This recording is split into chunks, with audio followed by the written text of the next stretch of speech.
Shelby GT500 versus Dodge Charger Daytona. Aerodynamics versus raw power. Welcome back to Vintage Wheels Chronicles. Today we're diving into a legendary clash between two muscle car giants. The 1967 Shelby GT500, Ford's engineering masterpiece, and the 1969 Dodge Charger Daytona, Mopar's high-speed missile. One was bred for dominance with handling and balance, the other built with outrageous aero to conquer NASCAR. Two muscle cars, two philosophies, one epic face-off. Let's break them down.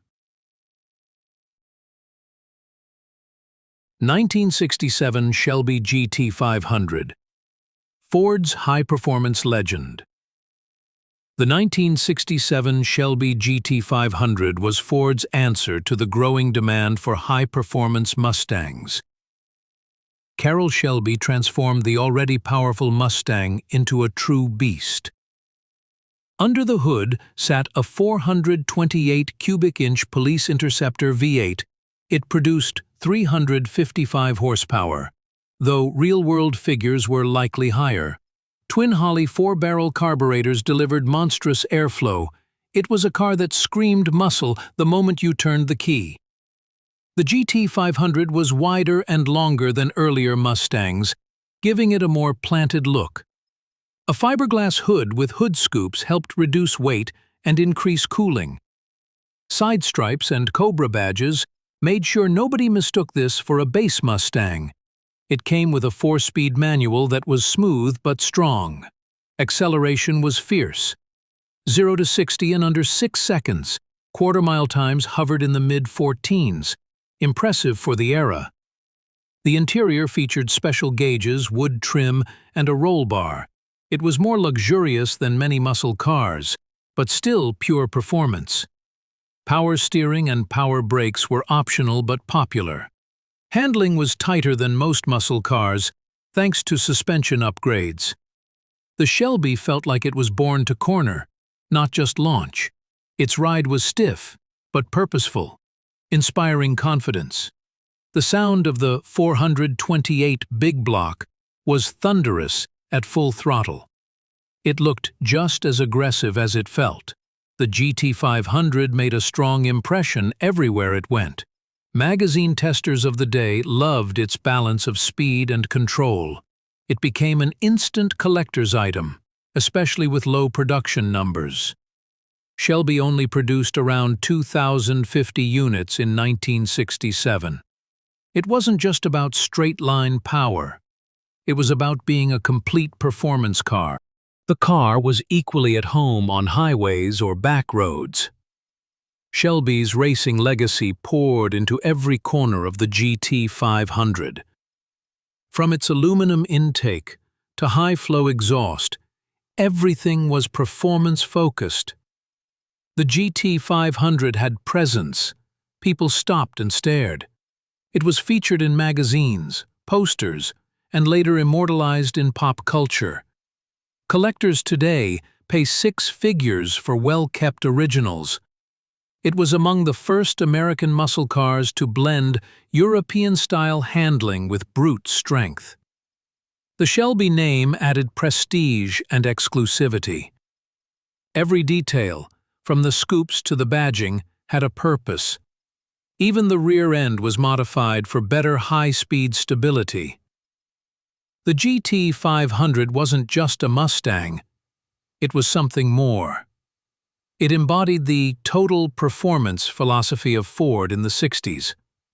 Carroll Shelby's influence turned it into a legend. Owners say it feels alive, raw, and unfiltered. It's not just fast, it's soulful. The car demands your attention behind the wheel. It rewards skilled drivers with thrilling control. The GT500 was built to be driven, not stored. It's one of the most iconic Shelbys of all time. Its rarity and history keep it in the spotlight to this day. It helped launch a new era of factory hot rods. Shelby gave America a muscle car that could also dance. It paved the way for all future GT500s. Even modern Mustangs still carry its DNA. And for many, the '67 GT500 is the Mustang perfected. 1969 Dodge Charger Daytona, the Aero Warrior. The 1969 Dodge Charger Daytona wasn't just a muscle car, it was a weapon built for speed. Designed specifically to dominate NASCAR, it was Dodge's answer to losing on the oval. Its most famous feature was the towering 23-inch rear wing. Combined with a wind tunnel-tested nose cone, it gave the Daytona unmatched aerodynamics. The entire front end was extended and tapered to cut through the air. It looked like a spaceship among muscle cars of the era. Under the hood, it came with either a 440 Magnum V8 or the legendary 426 Hemi. The Hemi version made 425 horsepower and was brutally fast. Only 503 Daytonas were built to meet NASCAR's homologation rules. Of those, just 70 had the 426 Hemi, making them incredibly rare today. The car could hit 200 miles per hour on the track, the first stock car to do so. On the street, it was intimidating and otherworldly. Its size and shape made it stand out even in a world of loud muscle. It featured hideaway headlights, flush-mounted windows, and a unique grille. The rear window was flush with the body, improving airflow. The wing wasn't just for show, it actually created downforce at high speeds. Dodge engineers didn't care about subtlety, they wanted domination. The Daytona was successful, winning several NASCAR races before being banned. NASCAR outlawed aero cars like the Daytona because they were simply too good. Inside, it shared much of its interior with the regular Charger. Comfortable but functional. Bucket seats, wood grain trim, and rally gauges came standard. It had a full dashboard with a sweeping speedometer and optional tachometer. The shifter could be either a console-mounted automatic or a floor-shift manual.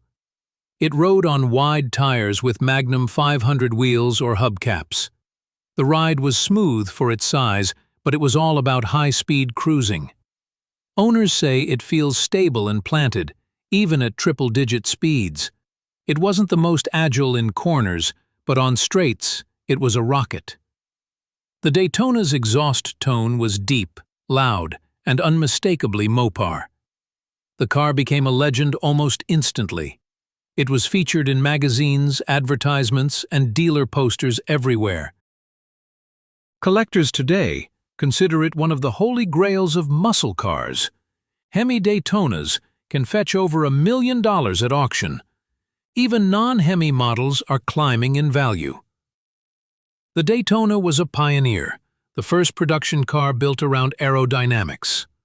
It was built for racing, but left a massive impact on the street scene.